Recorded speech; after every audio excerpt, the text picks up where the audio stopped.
नमस्कार, मैं रवीश कुमार। आप देख रहे हैं brief media news channel.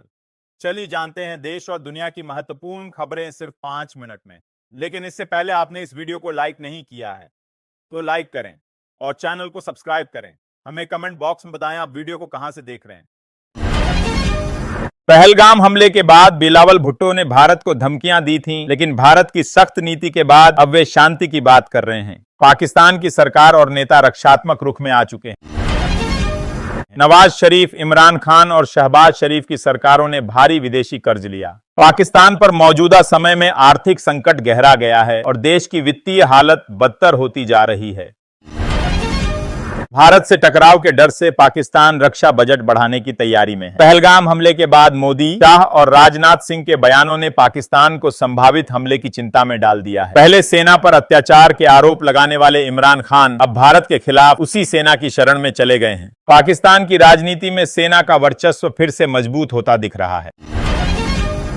Israel द्वारा गाजा में आपूर्ति रोकने से वहां स्थिति भयावह हो गई है। खाने पीने का सामान न मिलने से अकाल जैसे हालात हैं। हमास ने सीजफायर प्रस्ताव ठुकरा दिया और इजरायल की नीति की कड़ी निंदा की। पहलगाम हमले के बाद पाकिस्तान की आतंकवाद से जुड़ी सच्चाई दुनिया के सामने आई। चीन और सऊदी अरब जैसे पुराने साथी भी उससे दूरी बना रहे हैं। पाकिस्तान की साख और सहयोग दोनों गिरते जा रहे हैं। पाकिस्तानी सेना देश की अर्थव्यवस्था पर पूरी तरह कब्जा कर चुकी है। वह साबुन से लेकर मकान तक बेचती है और राजनीतिक निर्णयों में भी दखल देती है। यह भारत की सेना के अनुशासन से विपरीत है। भारत 7-8 मई को पाकिस्तान सीमा के पास वायुसेना अभ्यास करेगा। इससे आतंकियों में डर का माहौल बनेगा। NOTM जारी कर दिया गया है। यह कदम सीमा पर सुरक्षा बढ़ाने की रणनीति का हिस्सा है। पंजाब हरियाणा हाईकोर्ट ने पहलगाम हमले में मारे गए 26 पर्यटकों को शहीद का दर्जा देने की याचिका पर कहा कि यह उपयुक्त समय नहीं है। पहले हालात सामान्य करने और सुरक्षा व्यवस्था पर ध्यान देना जरूरी है। भारत ब्रिटेन ने मुक्त व्यापार समझौते पर सहमति बनाई है। प्रधानमंत्री मोदी ने इसे ऐतिहासिक और पारस्परिक रूप से लाभकारी करार दिया। यह समझौता दोनों देशों के आर्थिक और व्यापारिक संबंधों को नई ऊंचाई देगा। पहलगाम आतंकी हमले के बाद सरकार ने 7 मई को देश भर में सिविल डिफेंस ड्रिल करने का फैसला लिया है। इससे नागरिकों को आपातकालीन स्थितियों से निपटने की तैयारी और जागरूकता बढ़ाने का अभ्यास कराया जाएगा।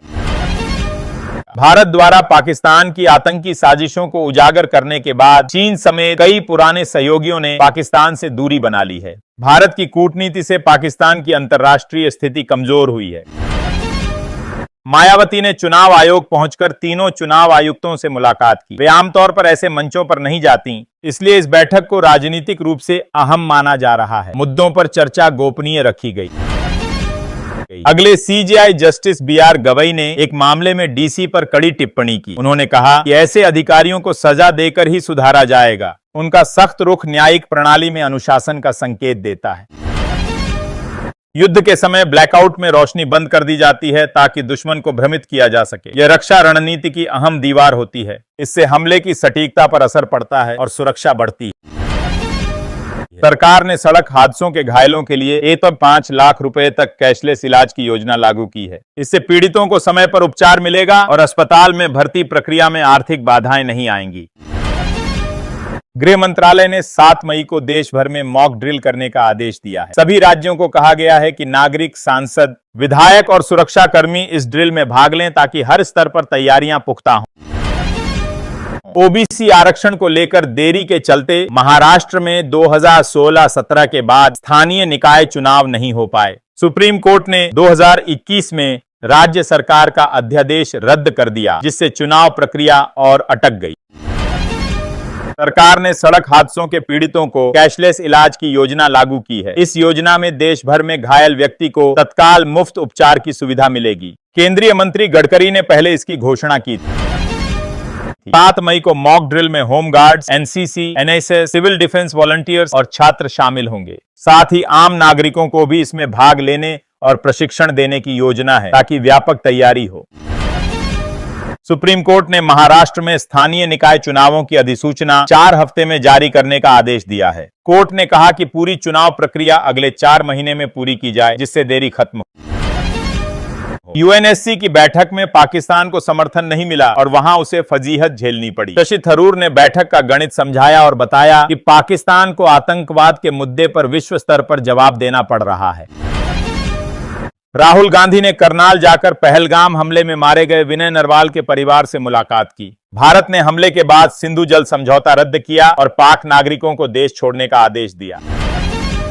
शिवांगी सिंह भारत की पहली महिला फाइटर पायलट बनी जिन्होंने राफेल उड़ाया। बचपन से पायलट बनने का सपना देखने वाली शिवांगी ने इसे पूरा किया और अब भारतीय वायुसेना में मिसाल बन चुकी हैं। किसानों ने शंभू पुलिस स्टेशन का घेराव किया। किसान नेता डल्लेवाल ने आरोप लगाया कि दोषियों के बजाय उन पर कार्रवाई की जा रही है जो लापता सामान का पता लगाने में मदद कर रहे थे। पुलिस बल तैनात है। अजित डोभाल ने 48 घंटे में 2 बार पीएम मोदी से मुलाकात की। मौजूदा हालात और पाकिस्तान के साथ बढ़ते तनाव को देखते हुए यह मुलाकात अहम मानी जा रही है। सरकार ने देश भर में मॉक ड्रिल के निर्देश दिए हैं। सुप्रीम कोर्ट ने गोधरा ट्रेन अग्निकांड के दोषियों की याचिका खारिज कर दी। कोर्ट ने कहा कि 2 जजों की बेंच इस मामले की सुनवाई कर सकती है। 2002 में इस घटना में 11 लोगों को मौत की सजा दी गई थी।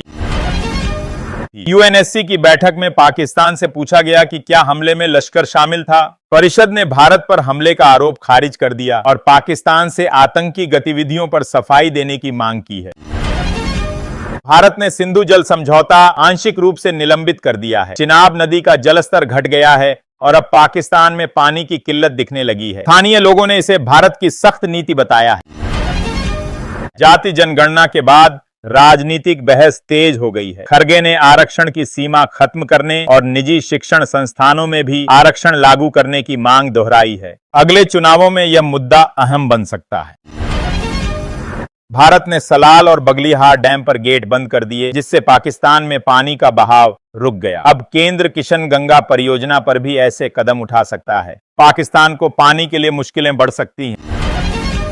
बैसरन घाटी में हुए हमले के बाद भारत ने 7 मई को मॉक ड्रिल का निर्णय लिया है। लश्कर के आतंकियों ने 27 टूरिस्ट्स की हत्या की थी। यह हमला भारत की पर्यटन और एकता पर सीधा हमला माना गया। सरकार ने जम्मू कश्मीर और लद्दाख में हाइडल प्रोजेक्ट्स तेज करने का निर्णय लिया है। इनसे न केवल बिजली बनेगी बल्कि पाकिस्तान को पानी के मामले में करारा झटका मिलेगा। पुराने रुके प्रोजेक्ट्स को भी शुरू किया जाएगा। न्यायमूर्ति बीआर गवई के बहाल रुकी हुई है। दिल्ली के एक होटल में हीरा व्यापारी से 20 करोड़ रुपए के हीरे लूट लिए गए। आरोपियों ने सौदे का बहाना बनाया और नकद देने की बात कहकर वारदात को अंजाम दिया। पुलिस ने 4 को गिरफ्तार किया है। भारत ने सिंधु जल समझौता स्थगित कर पाकिस्तान को कड़ा संदेश दिया है। अटारी सीमा बंद करने समेत कई बड़े कदम उठाए गए हैं। यह निर्णय पहलगाम आतंकी हमले के बाद राजनयिक संबंधों में कटौती के तहत लिया गया। सुप्रीम कोर्ट के 22 जजों ने अपनी संपत्ति सार्वजनिक कर दी है। यह निर्णय दिल्ली हाई कोर्ट के एक जज के घर नकदी मिलने के बाद पारदर्शिता सुनिश्चित करने के लिए लिया गया। सीजेआई संजीव खन्ना की संपत्ति भी उजागर की गई। भाखड़ा ब्यास मैनेजमेंट बोर्ड ने पंजाब पर नांगल बांध के संचालन पर नियंत्रण का आरोप लगाया है। मामले को लेकर कोर्ट में याचिका दायर की गई है जिसमें पंजाब पुलिस को हटाने की मांग की गई है।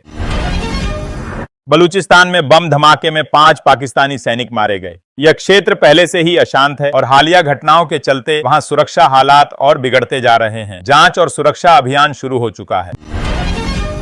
भारत के संभावित हमले के डर से पाक सेना और आईएसआई ने मोर्चा संभाल लिया है। शहबाज शरीफ को पूछताछ के लिए बुलाया गया और तैयारियों की समीक्षा की गई जिससे पाकिस्तान में दहशत का माहौल बन गया।